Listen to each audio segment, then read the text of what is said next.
So heat transfer में हम लोग ने लास्ट टॉपिक पढ़ लिया था सीरीज से रिलेटेड। कंडक्टिविटी जो हीट कंडक्ट कर रही थी,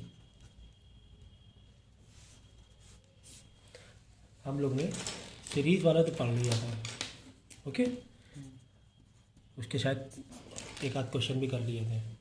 तो सीरीज में हमने देखा था कि अगर हमें थर्मल कंडक्टिविटी और रेजिस्टिविटी, तो लास्ट टाइम रेजिस्टिविटी कंडक्टिविटी दोनों पढ़ा था, ठीक है ना। तो कंडक्टिविटी के लिए सीरीज़ के लिए हमने फॉर्मूला निकाला था, यानी के, यानी कि इक्विलिब्रियम किसका, थर्मल कंडक्टिविटी, यानी दो हमने रॉड या दो बॉडी या दो से ज़्यादा बॉडी रखी, अगर के ई चाहिए, इक्विलिब्रियम चाहिए, बेसिकली दो बॉडी के लिए मैं यहाँ फॉर्मूला लिख रहा हूँ, L1 plus L2 upon L1 K1, ठीक है, प्लस L2 अपॉन K2। ये तो हम लोग ने कर लिया था सीरीज़ के लिए। और सीरीज़ के लिए थर्मल रेजिस्टिविटी तो बहुत ही इजी था, दोनों का रेजिस्टिविटी डायरेक्ट प्लस कर देना था। ओके, ये हम लोग ने इसके न्यूमेरिकल भी किए थे हम लोगों ने, ठीक है। तो अब हम लोग क्या करेंगे, पैरेलल पे जाएंगे और पैरेलल पे मैंने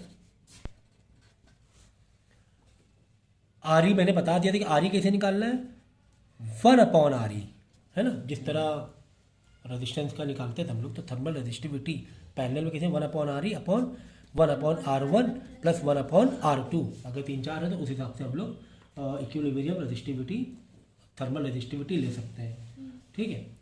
और इसका अब पैरेलल में ही अगर दो या दो से ज़्यादा बॉडी है, उसकी इक्विलिब्रियम या थर्मल इक्विवेलेंट चाहिए, थर्मल कंडक्टिविटी का इक्विवेलेंट, ये तो रेजिस्टिविटी का है ना, ये किसका है, थर्मल रेजिस्टिविटी है। अगर किसका कंडक्टिविटी का चाहिए तो क्या करोगे आप, K1 A1 plus K2 A2 upon A1 plus A2, ठीक है ना। तो एरिया यहाँ पे मेनली फैक्टर कर रहा है, यहाँ पर लेंथ फैक्टर कर रहा है, ठीक है, क्योंकि जब पैरेलल रॉड रखते हैं तो area, cross section area change हो जाता है ना।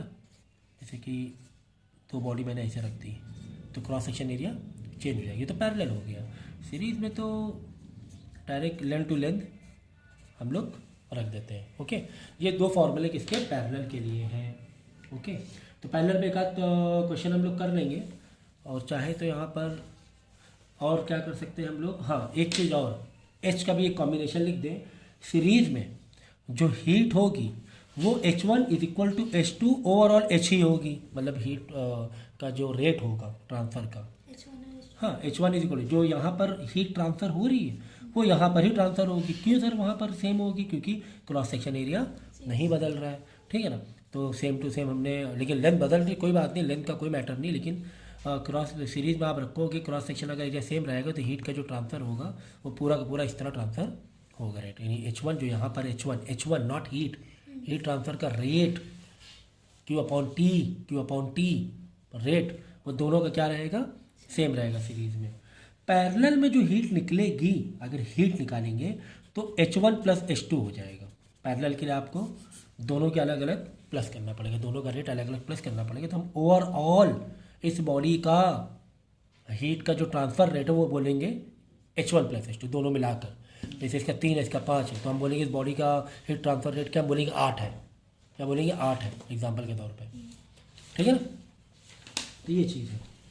तो ये तीनों के मैंने 1 2 3 पैरेलल सीरीज़ के मैंने फॉर्मूले लिख दिए, लेकिन हाँ पैरेलल पे हम लोग न्यूमेरिकल्स नहीं किए थे, तो चलो कर लेते हैं। एग्जांपल के तौर पे दो बॉडी है हमारे पास,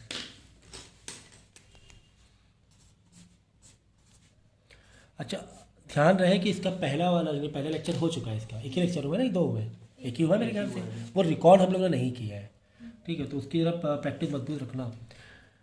तो एक की थर्मल कंडक्टिविटी 6K दी हुई है और एक की थर्मल कंडक्टिविटी 4K दी है। फिलहाल एरिया दोनों का ए दिया हुआ है, लेंथ L दी हुई है। ओके, और हमें निकालना है, हमें RE यानी कि इक्विवेलेंट रेजिस्टेंस भी निकालना है, हमें KE यानी इक्विवेलेंट थर्मल कंडक्टिविटी भी निकालनी है। तो क्या दिक्कत है, सीधा सा फॉर्मूला डालेंगे 1 upon RE is equal to, पहले R1 R2 लिख लें, अलग अलग डेटा लिख लें। R1 के लिए अगर R1 निकालना होता तो R1 फार्मूला क्या था, L बाई K फार्मूला था, तो डालो L लेंथ L ही है, के पहले वाले देख रहे हैं 6K है और ए ही है। इसे तो पैरेलल अभी तो R1 निकाल रहे हैं, अभी पैरेलल और सीरीज नहीं, अभी तो R1 डेटा लिख रहे हैं, बाद में फ्रेम करेंगे ना, अभी डेटा लिख रहे हैं, अभी R1 R2 लिख रहे हैं। पहले R1 R का फॉर्मूला क्या है, रेजिस्टिव L/K है, ठीक है, बाद में 1 वो करेंगे, ठीक है ना, पहले डेटा लिख रहा हूँ मैं। तो L/K, K में 6K डाल दिया, ए ही है पहला ऊपर वाला रॉड और लेंथ L है, okay sir.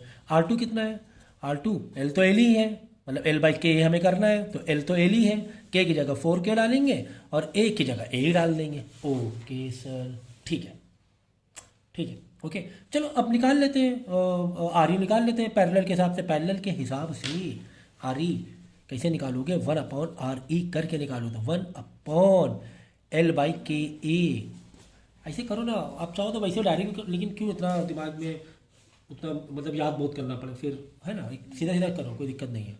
1/LK plus 1/LKA, मतलब ये 1 वाला हो गया, ये 2 वाला हो गया, बस डाल लो फॉर्मूला। ये मतलब 1/RE, 1/RE मतलब 1/R1, 1/R2 है ये, तो 1/R1 कितना है देख लो, 1L/6KA, यही है ना R1, 1/R1 प्लस 1/R2, तो R1 कितना इतना है, प्लस 1/L/4K। हाँ, बाद में रेसिप्रोकल कर लो, कोई दिक्कत नहीं है, अभी मतलब इसको रेसिप्रोकल ना कर देना इधर वाले को, अभी रुको इधर, मतलब ये तो हम सिंप्लीफाई कर रहे हैं, फ्रैक्शन सॉल्व कर रहे हैं, ठीक है ना। तो 6K ऊपर जाएगा तो 6KA/L प्लस 4KA/L, ठीक है ना। अभी भी रेसिप्रोकल नहीं कर सकते, बीच में क्या लगा है, तो ये सब मैथ का बेसिक रूल याद रखो, अभी भी रेसिप्रोकल नहीं कर सकते, तो जो आप ऐसे ना, अभी नहीं, जब तक एक फ्रैक्शन ना हो जाए। तो 1/RELL डिनोमिनेटर कॉमन है sir, 6K 4K KA variable common है, तो समझिए 6x समझो 4x 10x हो जाएगा, मतलब 10K हो जाएगा, है ना, K सेम हो गया ना वेरिएबल, और नीचे डिनोमिनेटर कॉमन था तो L ऐसे ले लिया। अब इसको रेसिप्रोकल कर सकते हैं, तो देखो अब मैं यहाँ पे एरो दे रहा हूँ, मतलब मैं नोट इधर बना रहा हूँ, ठीक है। तो आप लोग जब कॉपी करना है तो अपने सीरियल से कॉपी करना, ओके। तो अब ये हो जाएगा RE is equal to L/10KA, ये आ गया RE, ओके। और क्या निकालना था, KE भी निकालना था, तो KE के लिए सीधा फॉर्मूला डाली, KE मैं यहाँ निकाल रहा हूँ। चलो, KE पैरेलल का हमें मालूम था, ये है KE पैरेलल के लिए, है ना, K1A1 plus K2A2/A1 plus A2।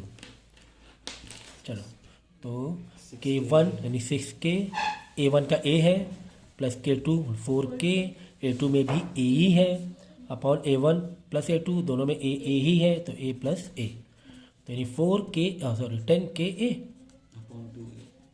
Upon 2A, तो A से तो ये गया ना, तो 10K/2 आपका आ गया इक्विलिब्रियम थर्मल कंडक्टिविटी।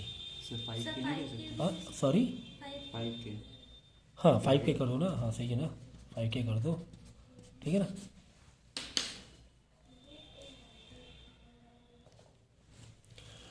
सो हमें यहाँ पर 2 बॉडी दी गई हैं, एल्युमिनियम एंड कॉपर की, और दोनों की इंफॉर्मेशन दी हुई है, दोनों का एरिया भी गिवन है, सेंटीमीटर स्क्वायर में है तो कोई बात नहीं, मीटर स्क्वायर बदल लेना, इंटू 10 की पावर 6 तो कितनी हुई,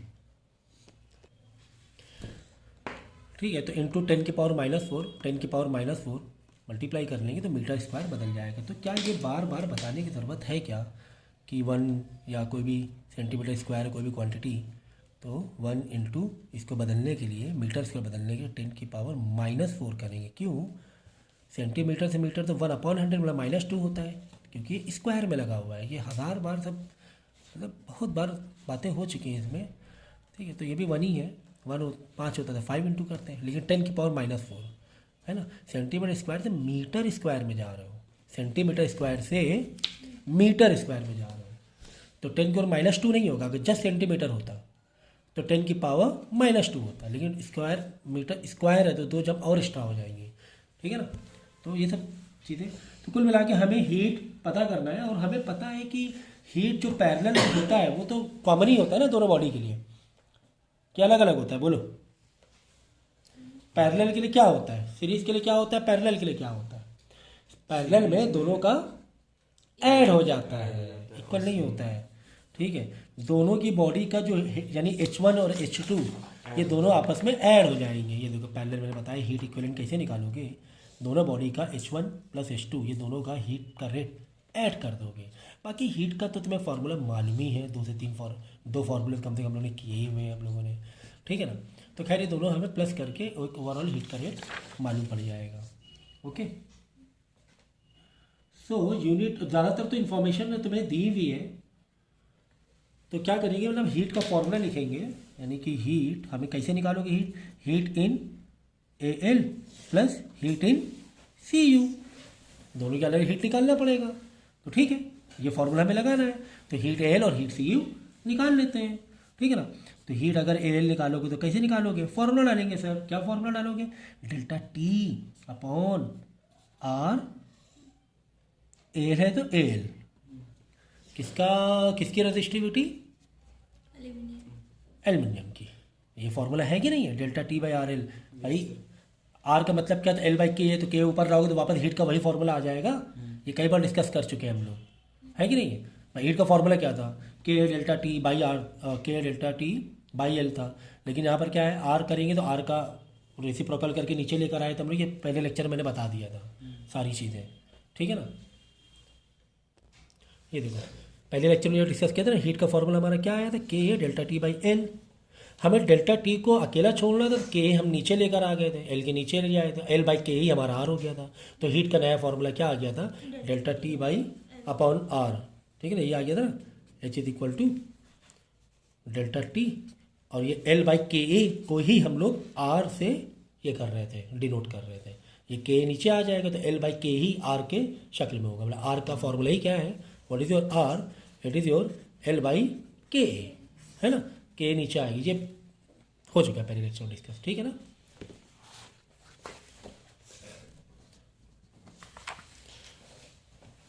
सो डेल्टा T तो तुम्हें दिया हुआ है, ठीक है। सर R नहीं दिया है, तो R निकाल लेंगे। इसको अगर तुम्हें सॉल्व करना है तो तुम्हें क्या क्या चाहिए, तो डेल्टा T चाहिए। तो डेल्टा T कितना है, 60/20, 60 माइनस 20, यही तो है delta T, change in temperature. और R के लिए तुम्हें L बाई K निकालना पड़ेगा। T1 माइनस T2 होता है। तो आप देखो कोई कंफ्यूज मत हो, आप डायरेक्शन ऐसे ही मत पकड़ो। हाँ। क्या हम मतलब फ्लेम इधर ही से दे रहे हैं क्या, आगे इधर ही से लगा रहे हैं, हो सकता है इधर से हीट दे रहे हो, हीट इधर से दे रहे हैं, मतलब हीट यहाँ ट्रांसफर होगी, ऐसे ट्रांसफर होगी। इधर से तो कोई लॉजिक ही नहीं ना, कम से ज़्यादा की तरफ क्यों जाएगी हीट इधर से ट्रांसफर किधर हो, इस बॉडी में किधर हो रही है ट्रांसफर, इस बॉडी में हीट तो इस तरफ ट्रांसफर हो रही है ना, राइट टू लेफ्ट, क्योंकि यहाँ पे टेम्परेचर ज़्यादा है, यहाँ पे कम है, T1 T2। तो ऐसा नहीं है कि अगर इतने सारे डायग्राम हमने इधर से इधर ही लेके गए, लेफ्ट टू राइट ही लेकर गए, तो मतलब ये नहीं है कि हर बार लेफ्ट टू राइट ही हो, कोई लॉजिक नहीं। ज़्यादा और कम से मालूम पड़ जाता है हीट किधर जा रही है, इधर 60 है, इधर 20 वाला हीट इधर जा रही है, खत्म होगी बात, ठीक है ना। तो कुल मिला के डेल्टा T मतलब पॉजिटिव ही है आंसर उसका। तो L बाई K, तो 60 माइनस 20 कितना हो गया, 40, L बाई K, L कितना है, लेंथ 1 मीटर है, ठीक है ना। K कितना है, किसका K, एल्युमिनियम वाली बात हो रही है ना, 200 है, इंटू एरिया 1 इंटू 10 की पावर -4, 10 की -4, ये एक ब्रैकेट निकल रहा है, ये रेसिप्रोकल होगा, ठीक है ना, रेसिप्रोकल होगा। तो कितना आ जाएगा, 40 इंटू 200 इंटू 1 लिखने की ज़रूरत नहीं है, अपॉन ये वाला 1, नीचे 1 ही रहेगा तो कोई वो नहीं है ना, ये 1 नीचे रह जाएगा ना एक तरह से, ये वाला रेसिप्रोकल हो गया। अब इसको सॉल्व कर लेना, तो हीट AL आ जाएगी, हमें AL प्लस CU करना है। इसी तरह क्या करोगे, हीट CU निकाल लोगे, भाई बेटा सारे डेटा तो हैं ही, हीट CU निकाल लोगे। हीट CU के लिए सेम डेल्टा T बाई जो R रहेगा CU का निकालना रहेगा, तो डेल्टा T सेम 60 माइनस 20, 40 आ जाएगा। और इसके लिए L बाई K, तो L कितना दिया, 1 दिया हुआ है, K कितना दिया हुआ है इसका, 400 दिया हुआ है, इनटू ये वॉट और पर मीटर में दिया हुआ है, जूल पर सेकेंड इसका आंसर होता है, जूल पर सेकेंड वॉट में कन्वर्ट कर दिया यूनिट के लिए, 400, हाँ कहाँ पर थे, इनटू एरिया कितना है वही सेम ही है, 1 इंटू 10⁻⁻⁴। अब ये भी उठ के ऊपर चला जाएगा, 40 इंटू 400।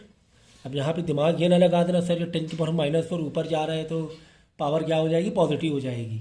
ये दिमाग ना लगा देना, सोचो भाई मैथ को थोड़ा सा प्लीज़ समझो।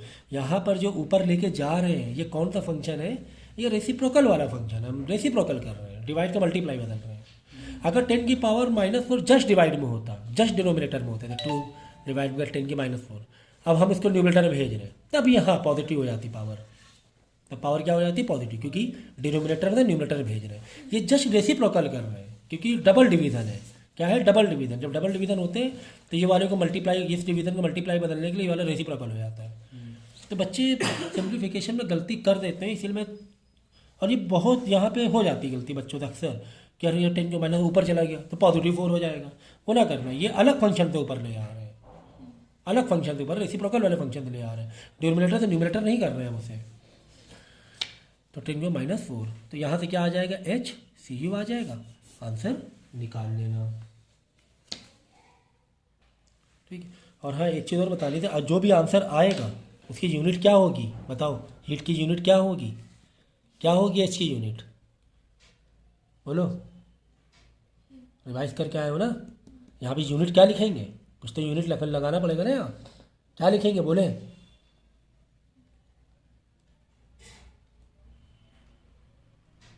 अभिनव बताइए। तो यहाँ पे आप क्या लिख दोगे, हीट की यूनिट जूल। 82 जूल।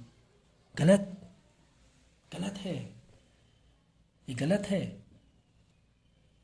ये मैंने एच क्या बताया था, एच हीट नहीं, हीट ट्रांसफर का रेट, हीट ट्रांसफर का रेट बताया था मैंने।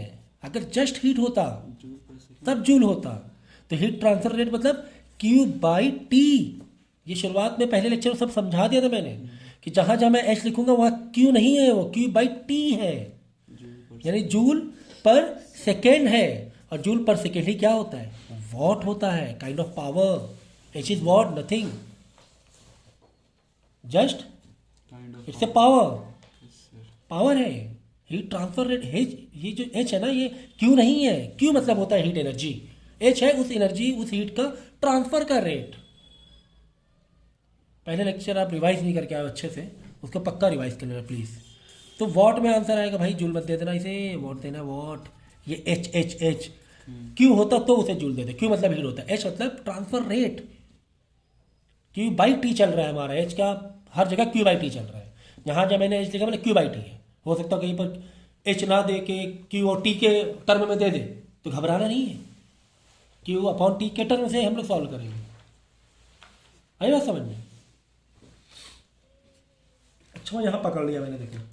तो RE निकाल लेंगे अब, RE भी पूछा है, चलो नहीं पूछा है तो लिख लेते हैं RE।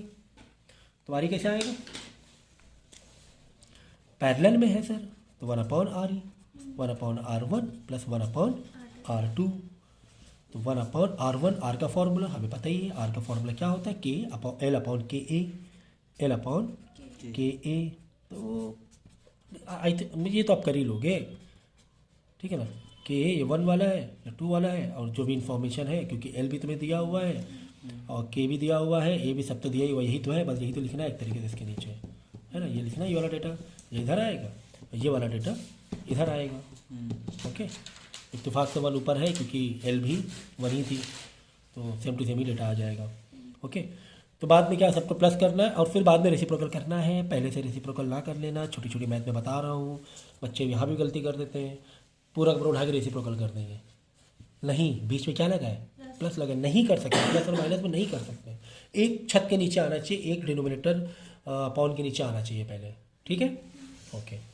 तो इस तरीके से, और फिर KE का, तो KE का तो फॉर्मूला आपको पता ही है, KE का फॉर्मूला जो पैरेलल के लिए है, सीधा सीधा ये डाल देना, आ गया ये K1 into A1 plus K2 into A2 upon A1 plus A2, बस। तो थर्मल कंडक्टिविटी, इक्विवेलेंट थर्मल का कंडक्टिविटी भी आ जाएगी।